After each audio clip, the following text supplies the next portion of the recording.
Foli ani tanu ko lase aw bɛɛ lajɛlen ma Bamakɔ News TV sanfɛ a ye aw bisimila an ka kunnafoni sigilenw kɛnɛ kan.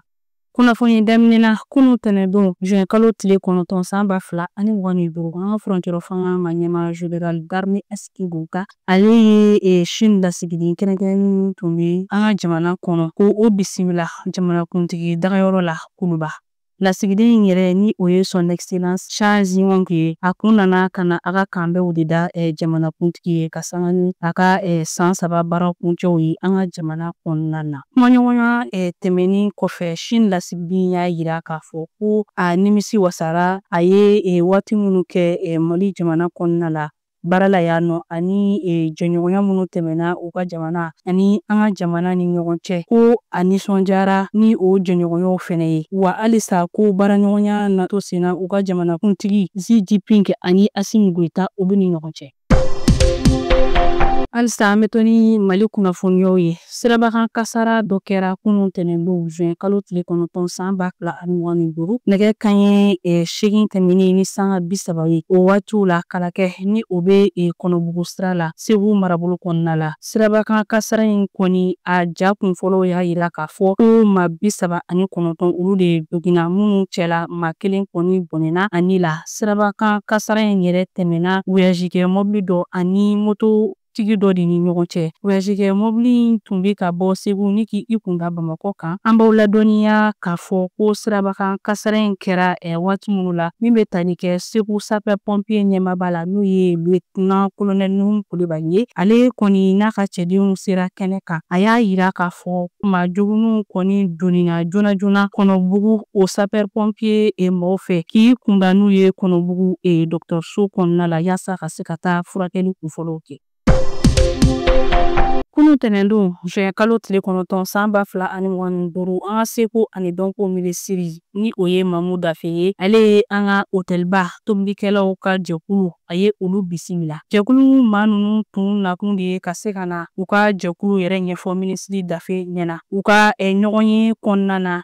Ni jɛkulu maa ninnu u ye u ka jɔnjɔnbaw fana yira minisiri la kɛrɛnkɛrɛnnenya la u ye jɔnjɔn minnu sɔrɔ diɲɛ selege 4 kurukara kɔnɔna la ni o bɛ tali kɛ trophée ba 2 la fo ka taa se médaille 6 ma. Kumaɲɔgɔnyaw kɔnɔna la hali bi ni jɛkulu maa ninnu u ye minisiri Dafe ladɔnniya k'a fɔ ko an ka hôtelbatigiw ka tobilikɛlaw ka jɛkulu tɔgɔladon kɛrɛnkɛrɛnnen su bɛna ɲɛnamaya n'o kan ka bɛn juin kalo tile 18 nata ma san 2025 CCB o kɔnɔna la.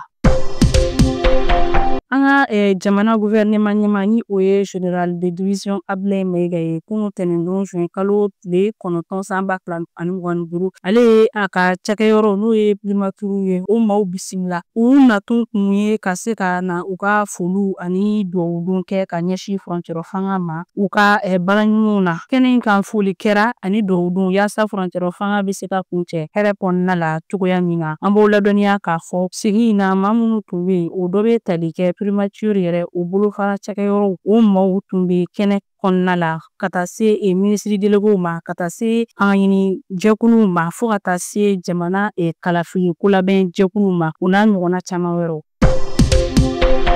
An ka jamana minisiri ɲɛma ni ale de fana ye mara cɛmabɔli minisiri ye général de division Abdoulaye Mayiga ale ye baɲumankɛ tɔn ONG International Crisis Group DR Comfort Euro olu bisimila ka bɛn ni kunun tɛnɛndon ye juin kalo tile 9 san 2025 u ka kumaɲɔgɔnyaw sereyara an ka jamana fɔbɛn ani cɛbɛn sabatili minisiri fɛ ni o ye général d'armée Ismaël Wage ye. Kɛnɛ kan ale yɛrɛ ye an ka jamana ka yeta di bɛn ni keleya sabatili la jamana kɔnɔna la fo ka taa se banbagaci tigilamɔgɔw kɛlɛliw ma.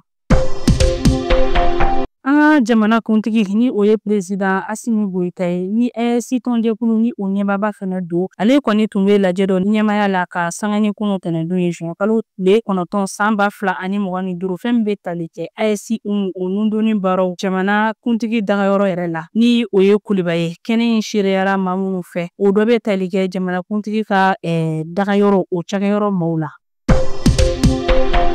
Kunu tɛnɛndon juin kalo tile kɔnɔntɔn san 2025 Musabugu kɔ o labɔli o kɛnɛba sigira. Kɛnɛ in yɛrɛ tun seereyalen don an ka sigida lakanani ani ɲɛtaa sabatili minisiri fɛ ni o ye ministre de l'environnement, de l'assainissement et du développement durable Madame Doumbia Mariam Tangara.